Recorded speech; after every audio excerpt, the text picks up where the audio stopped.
হাফেজি মাদ্রাসার কঠোর নিষেধাজ্ঞার জীবন থেকে ২ দিনের ছুটি পেলে একটা বাচ্চা ছেলে যতটা আগ্রহ আর যতটা খুশিমুখ নিয়ে ব্যাগ গোছায় বাড়ি ফেরার জন্য, হামজা চৌধুরী বোধহয় এতটা আনন্দ নিয়ে বাংলাদেশে ফিরে আসার জন্য ব্যাগ গোছায়।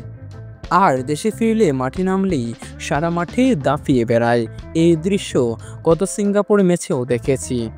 হামজা দেশ থেকে ফেরার সময় হতে পারে ২০০, ৪০০ কিংবা $১,০০০ নিয়ে ফিরবে, যেটা তার কাছে খুবই নগণ্য, গুনার দরকারও নেই।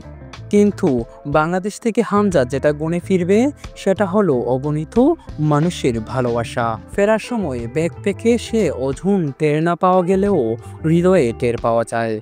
তাই হামজার পাশাপাশি নিজের দেশের যাত্রী গায়ে মাখতে ঘরে ফিরেছেন ফাহমিদুল, সুমিত সোম কিংবা কিউবা ছেলেরা।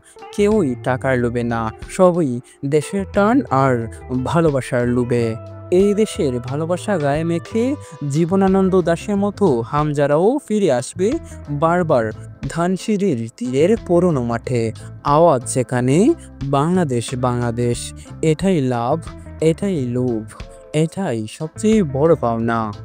শেফিল্ড ইউনাইটেডের হয়ে কিছুদিন আগে ইএফএল ফাইনাল খেলেছেন। সব উজাড় করে খেলেও হেরেছিলেন। আর্তুমুরে মাঠে বসে কেঁদেছিলেন। সেই মাটিতে মিশে থাকা হামজা ভুটানের বিপক্ষে হাই জাম্প করে হেড দিয়ে গোল করেছেন জামাল ভুঁইয়ার শটে। বাংলাদেশের জার্সিতে হামজার দ্বিতীয় ম্যাচে আর দেশের হয়ে প্রথম গোল। ক্রিকেটের মতো ফুটবলের দ্রুততম সেঞ্চুরি হয় না, নান্দনিক শটের হিসেব হয় না ইনিংস জুড়ে, কিন্তু হাই জাম্প করে দিয়ে যে গোল করলেন তা চোখে লেগে থাকার মতো দৃশ্য। গতবার যখন হামজা আসলেন শুনলাম ফ্রি হিসেবে মাত্র $200 পেয়েছেন, অথচ হামজা চৌধুরী শেফিল্ড ইউনাইটেডে যা ইনকাম করেছেন তা শুনলে চোখ কপালে ওঠার মতো। শেফিল্ড ইউনাইটেডে থাকাকালীন ১২৪ দিনে হামজা চৌধুরী মোট ইনকাম হয়েছে $১০,৫৪,৫৬,০০০ যেটা তার মাসিক বেতন ছিল $২,৩১,২৮,০০০ এবং সাপ্তাহিক বেতন হিসেবে ছিল $৫৭,৮২,০০০ এবং প্রতিদিনই ইনকাম করেছেন $৮,২৪,০০০।